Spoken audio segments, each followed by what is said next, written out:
है तो पाकिस्तान के बंदरगाहों पर हाई अलर्ट जारी कर दिया गया है। सभी नौकाओं के आने जाने पर रोक लगा दी है और मछली पकड़ने वाले नौकाओं के परमिट अब रद्द कर दिए गए हैं, क्योंकि पाकिस्तान को इन बंदरगाहों पर भारत के हमले का खौफ सता रहा है।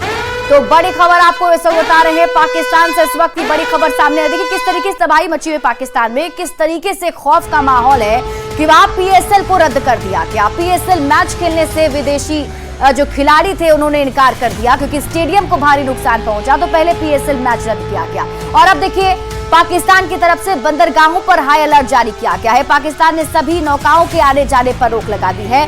मछली पकड़ने वाली पाकिस्तानी नौकाओं के परमिट रद्द कर दिए हैं और अब पाकिस्तानी बंदरगाहों पर भारत के हमले का खौफ सता रहा है। इसके साथ ही जो तस्वीर आपके टीवी स्क्रीन पर आपको दिखा रही है, पाकिस्तान का एयर डिफेंस सिस्टम जो पूरी तरीके से अब तबाह हो चुका है, वो तबाही की तस्वीर आपके टीवी स्क्रीन पर रख रहे हैं, जिसमें पाकिस्तान के अंदर अब खौफ का माहौल बना हुआ है।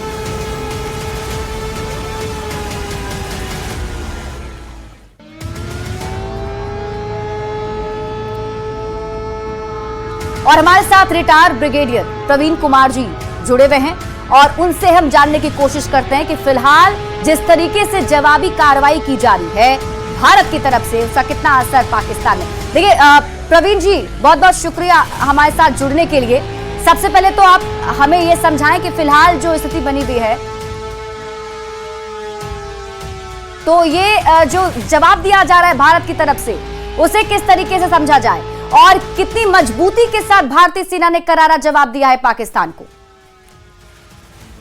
जय हिंद और सभी को, हमारी भारतीय सेना के तीनों अंगों को और हमारी सरकार सभी को मैं शुभकामनाएं देता हूं, उन्हें धन्यवाद देता हूं और एक जोरदार जय हिंद बोलते हुए सैल्यूट करता हूं कि आज हमारी सेना ने, हमारे देश ने एक दृढ़ संकल्प को जाहिर किया है। यह जाहिर किया है कि अब हम ये जो आतंकवाद है और जो एक तरफ टॉक चलता है दूसरी तरफ टेरर करते हैं, वो हम बर्दाश्त करने के लिए तैयार नहीं हैं। और टेररिस्ट एक्टिविटीज इस तरह से जो अभी किया गया है पहलगांव में, वो तो बिल्कुल ही नाकाबिले बर्दाश्त है। और हम अब ऐसे जब भी कोई एक्टिविटीज होगा तो उसके लिए बदला तो नहीं कहेंगे, लेकिन उसका प्रतिरोध अवश्य करेंगे, ऐसा क्रेडिबल प्रतिरोध, ताकि भविष्य में 10 बार उन्हें सोचना पड़े। जो आतंकवादी हैं, जिनके कि संगठन, जितने भी संगठित संगठन थे और उनके कैंप थे, उनके इंफ्रास्ट्रक्चर थे, उनको हमने बर्बाद किया। और अब उनके आका जो सपोर्ट करने वाला जो हमारा दुश्मन देश, अभी जब हमारे ऊपर अटैक कर गया है, तो हम ये देश सरहद के उस पार नहीं बोल करके हम यह बोलेंगे कि दुश्मन देश ने जो उनको सपोर्ट किया था, उसे भी अब हम तबाह करने की क्षमता रखते हैं, सक्षम हैं।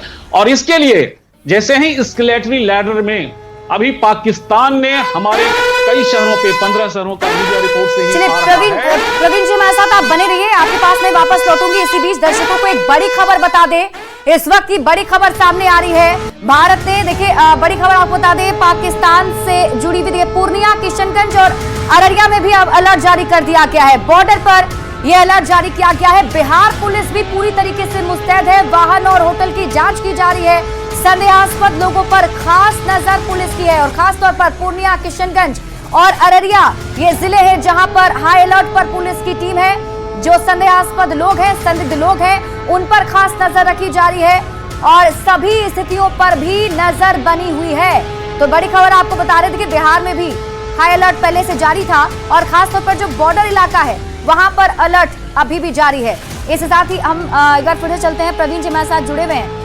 प्रवीण जी, जिस तरीके से अभी इसे हम कहें सिंदूर ऑपरेशन 2.0, क्योंकि पाकिस्तान ने कल एक नापाक कोशिश की, तो इसका करारा जवाब तो देना बनता है ही। और देखिए किस तरीके से पाकिस्तान में फिलहाल बौखलाहट है कि पीएसएल मैच भी अब रद्द कर दिया गया है। मौजूदा हालात को देखते हुए जिस तरीके से हमारे ड्रोन अटैक के द्वारा उसके रावलपिंडी का जो स्टेडियम है उसे तबाह किया गया है, तो वैसे ही वो पॉसिबल नहीं था। बट उसके लिए जिम्मेदार पाकिस्तान है, उसने इसे और एस्केलेट किया है। हमने अपना प्रतिरोध करने के लिए, रोकने के लिए सिर्फ और सिर्फ आतंकी संगठन को, उनके कैंप को, उनके इंफ्रास्ट्रक्चर पर को निशाना बनाया था, न कि किसी नागरिक क्या बोलते हैं संस्थान या नागरिक इलाके या फिर मिलिट्री इंस्टॉलेशन, उनके ऊपर हमारा टारगेट नहीं किया गया था। बदले में अपने डोमेस्टिक और इंटरनेशनल सिचुएशन को मेंटेन करने के लिए, यह दिखाने के लिए कि भारत ने पहले हमला किया है, वो पाकिस्तान ने हमारे शहरी क्षेत्रों में अटैक किया है। तो अब उसका जवाब भी दिया जा रहा है और शायद पाकिस्तान के लिए एक बहुत ही क्या बोलते हैं, शर्मनाक हार होगी इस पूरे परिप्रेक्ष्य में जो भी एस्केलेशन वो कर रहा है। और भारत पूरी तरह से तैयार है, हम स्ट्रेटेजिक संयम बनाए हुए हैं और इसीलिए यहां वहां कहीं पे भी अनियमित तरीके से कोई अटैक नहीं किया जा रहा है, संयमित तरीके से मैसेज देने के लिए किया जा रहा है। अभी भी मान जाओ, अन्यथा परिणाम बुरा होगा। देखिए प्रवीण जी, पहली बार भारत ने S-400 का इस्तेमाल किया है, अगर आप इसके बारे में कुछ दर्शकों को बता पाएं।